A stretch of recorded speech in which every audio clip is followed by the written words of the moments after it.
Welcome to KEPLER, a GIS and spatial analytics tool for environmental management.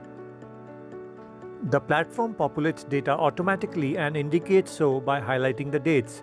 Here we are accessing the NDVI dataset for April 8, 2024.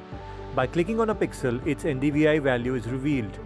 By activating polygon layer over a geography, we can get statistical information for any of the selected polygons. By using the time series chart function, temporal variations in mean value and standard deviation can be rendered as line graph. A choropleth map helps in visual interpretation of the index over all polygons covering the area of interest.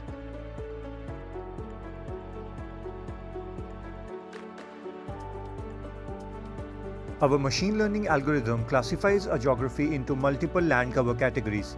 6 categories in this case. By activating and then clicking on any of the polygons, one can see the percentage and area-wise breakup over all the land cover categories.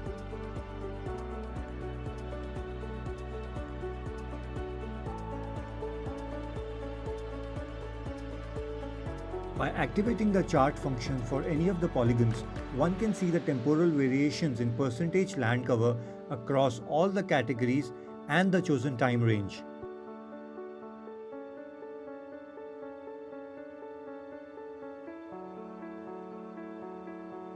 Using thermal infrared band and other data, we calculate the surface temperature of the Earth at a 30 meter by 30 meter resolution.